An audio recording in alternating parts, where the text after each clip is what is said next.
హిందీలో టీవీ ఛానల్కి స్వాగతం సుస్వాగతం. నేను సమయంలో ఈయన పంపించారండి ఒక స్టోరీ, నాకు చాలా బాగా నచ్చింది. దాన్ని మీకు ఒక వీడియోగా చెప్తామని చెప్పి వీడియో చేస్తున్నానండి. ఇప్పుడు ఎవరమైనా సరే చాలామంది ఇప్పుడు టీవీల్లో కానీ ఎక్కడన్నా కానీ ఏమైనా ఇచ్చేటప్పుడు అంటే వాళ్ళకి ఇంటర్వ్యూలు ఇస్తూ ఉంటారు కదండి. ఏం చెప్తూ ఉంటారు అంటే, అబ్బా నేను ఎన్ని కష్టాలు పడ్డాను, లేకపోతే తినేలాక కడుపు మార్చుకున్నానని చెప్తారు కదండి. కానీ నాకు ఈమె కష్టం వింటే అసలు మనం పడిన కష్టాలు ఏనా, లేకపోతే ఇంటర్వ్యూలో నేనే కష్టాలు ఏనా అని అనిపిస్తుందండి. ఒక మహారాష్ట్రలో ఒక చిన్న గ్రామం అండి, ఆమె పేరు సింధు తురాయ్ లస్కర్ ఏదో ఉందండి. సింధు తురాయ్ లస్కరు అయితే తను ఏంటంటే నిండు గర్భిణి అనమాట. నిండు గర్భిణి అయితే ఎవరో భర్తకి ఏంటంటే చెడు మాటలు చెప్తారు, ఆమె మామూలుగా ఎవరితోనో తిరిగింది అని చెప్పి. అవి ఏం చేస్తారంటే ఆయన నమ్మి బాగా చితకపోతాడండి. అంటే నిన్ను చూడాలని కూడా చూడకుండా ఫుల్గా కొడతాడు. కొట్టి అసలు నువ్వు నా ఇంట్లో వద్దు, నువ్వు నాకు అవసరం లేదు, నువ్వు సావు నువ్వు ఎక్కడ చేస్తావో నాకు తెలియదు అని చెప్పి పాపం అక్కడ గుడ్లు సావుడు ఉంటే అక్కడికి తీసుకొచ్చి వదిలేసి పడేసి లోపలికి ఇంట్లోకి వెళ్ళిపోయి తలుపులు వేసేసుకుంటాడండి. పాపం ఆమె ఇంకా ఆ చీకట్లో తనకి నొప్పులు వస్తూ ఉంటాయి, తనకి ఇంకా అరుస్తూ ఉంటుంది. పట్టించుకునే వాళ్ళు దగ్గరలో ఎవరు ఉండరు, కనీసం మంచినీళ్ళు అయినా కూడా మంచినీళ్ళు వచ్చే నాదులు కూడా లేరండి. ఇంకా అట్లా అరుస్తూ ఉంటుంటే ఇంకా అక్కడ పశువులు ఉంటాయి కదండి, పశువులు కొట్టమెల్లోనే ఆయన పడేసింది వదిలేసింది కొట్టేసి ఇంకా చుట్టూతో పశువుల దగ్గరికి వస్తాయి. వచ్చేసరికి ఆమె ఏమవుతుందంటే భయపడుతుంది, అమ్మో ఏంటి తొక్కేస్తాయా అని.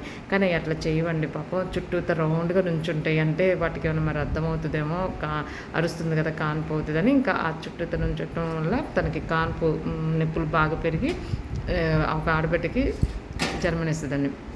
ఇచ్చిన తర్వాత ఏం జరుగుతుందండి, బొడ్డు తాడు కోసుకోవాలిగా, అక్కడ చూస్తే కత్తిరి ఉండదు, ఏమీ ఉండదు. ఇంకా తనకి ఏం చేయాలో అర్థం కాక అట్లా ఆలోచిస్తూ ఉంటే ఒక ప్రళయంలాగా ఒక ఆలోచన వస్తుందండి.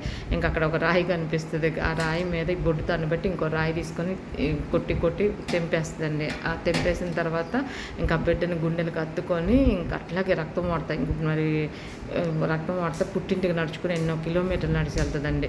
తలుపు కొడితే వాళ్ళ అమ్మ తలుపు తీసి, ఎందుకు వచ్చావు నువ్వు ఇక్కడికి, వస్తే మొగుడు దగ్గర సావని చెప్పి తలుపేసేసుకుంటుందండి. ఇంకా తనకి చాలా బాధ వేస్తుంది.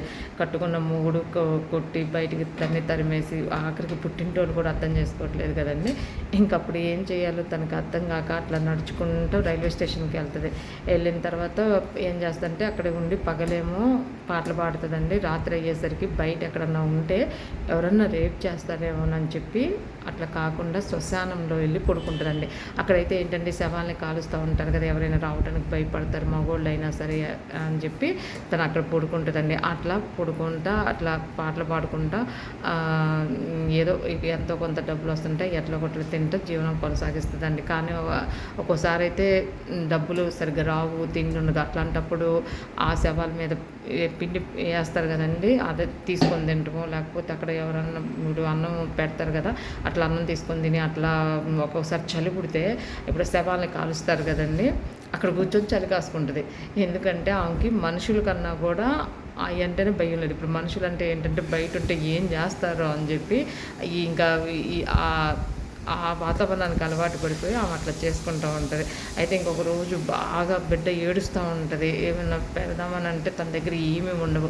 ఇంకా తనకి జీవితం మీద విరక్తి పుట్టించి నీ జీవితం ఎందుకు చచ్చిపోవాలని చెప్పి రైల్వే స్టేషన్కి వెళ్తే అక్కడ ఒక ముసలాయన పక్కన పడుకొని ఉంటాడండి. అమ్మ దానం చేయమ్మ ఆకలేస్తుంది అంటాడండి.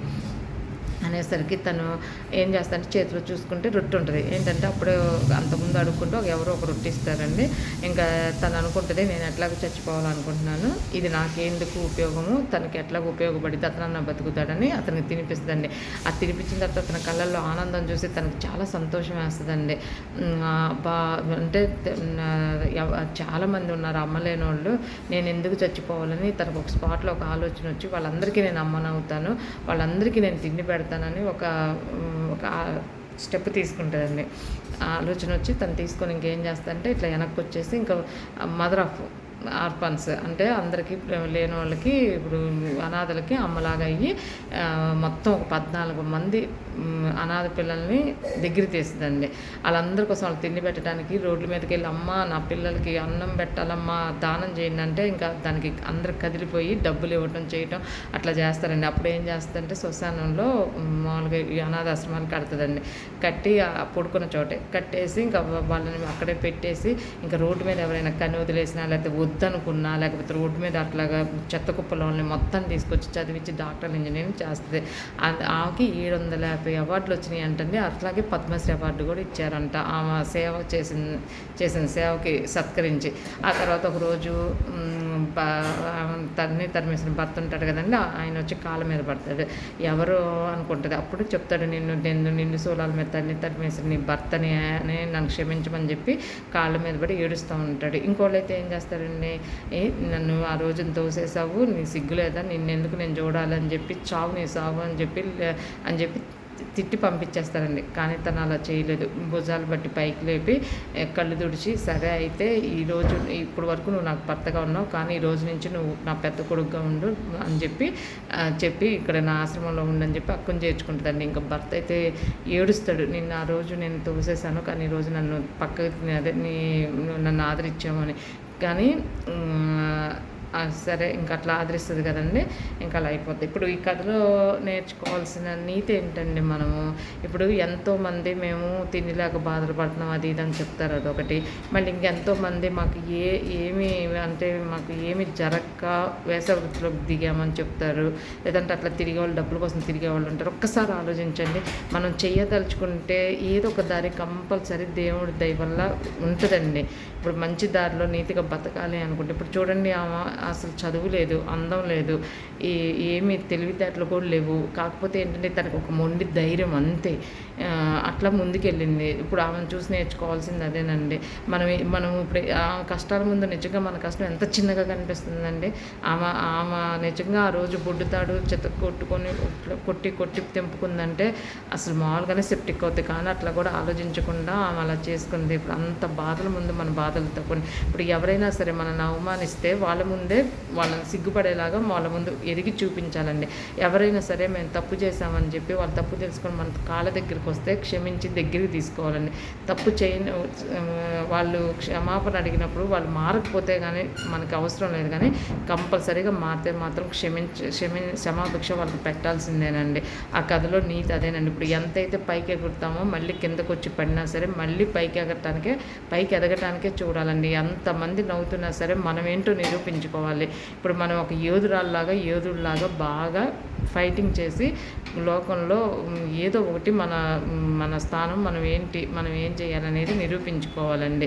ఇది ఒక్కటే నీతి ఉందండి దీంట్లో ఒక స్టోరీలో. కానీ ఇది చాలామంది చూసి నేర్చుకోవాల్సిందేనండి. ఎందుకంటే మాకు ఆ డబ్బులు రావట్లే ఈ డబ్బులు రావట్లే అని పిచ్చ పని చేసే వాళ్ళందరికీ ఇది ఒక కనువిప్పండి. ఇప్పుడు తనకి చదువు లేదు, ఏం చేసిందండి, అడుక్కుంది.